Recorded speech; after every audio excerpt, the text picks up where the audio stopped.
Colleges and universities all across the country are facing some tough times ahead. The uncertainty of the new school year is on the minds of many parents and students. And many of our HBCUs are now in a fight for their own survival. Some are getting help from the government stimulus. Others are finding help from private funds. Last week, the Mellon Foundation announced it will distribute $1.76 million in grants to 16 HBCUs. Among those universities receiving funds is Pennsylvania's Lincoln University. Joining us tonight is the president of Lincoln University, Dr. Brenda A. Welcome to the program. Thank you. Good evening.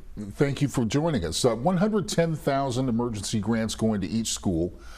Please tell us how Lincoln plans to use these funds once they arrive. Well, first we want to say that we're very grateful to the Mellon Foundation. We are already partners. They are funding a program that I have to reinvigorate the humanities on my campus. And as a part of their partner schools among the HBCUs and the tribal colleges, they reached out to see if they could help us during this really difficult time. And so, as I stated in a press release, one thing we know about grant aid to students is that for every $1,000 in grant aid that you can offer to a student, you increase their chances of graduating by about 20%. And so for us, we're going to really be focused on how we can use that $110,000 to help our students return to school. A lot of what the stimulus packages have done for our institutions, the big package to universities, and then the portion that was given to minority serving institutions has been great in helping us deal with some of the unexpected deficits due to COVID.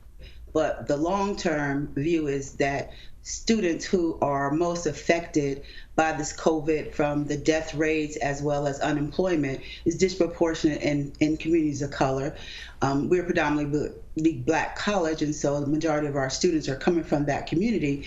And we know that when it's time to return to school, they may have some challenges because their parents have not been working or may not have been working. Their summer jobs have been cut short because of the shutdowns. And so we will use those dollars to help bring our students back to school in the fall. Oh, good to hear, Dr. Allen. Well, tell us how the pandemic has affected your staff, your students, and your faculty. So we're pretty fortunate. We had to have our students leave campus very early. The state of Pennsylvania did a stay-at-home order sometime in mid-March, and so the majority of my students left campus on May 15th. And my faculty and staff actually took 2 weeks to turn the curriculum around to be able to offer it in alternative modes so that we could get our students through the rest of the semester. And they did a wonderful job. It really took a village to make sure that we could get through that year.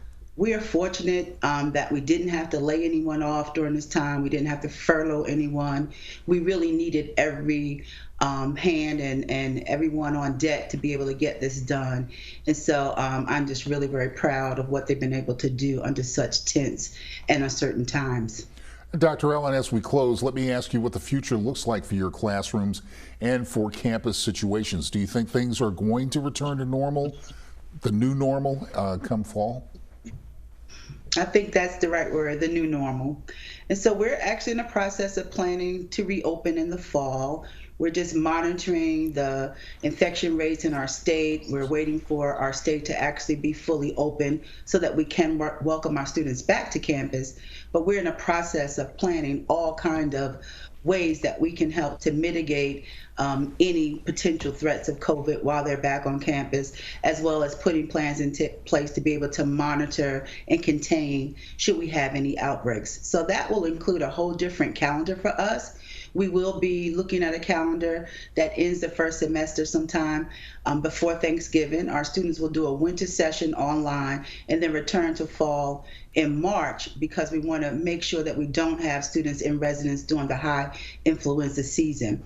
And because of that, we've also found a way to stretch out the curriculum so that we're not offering as many courses in that fall and spring semester on campus to allow us to do more of the social distancing that we need to do in the classrooms.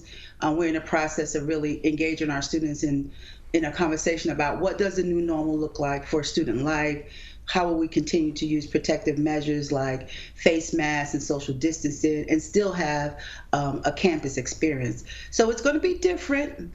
But with everyone in the conversation and we're being driven by information and data, I believe we'll be just fine in the fall. All right. Thank you so much, Dr. Ellen, for sharing with us. We appreciate that. Have a good evening.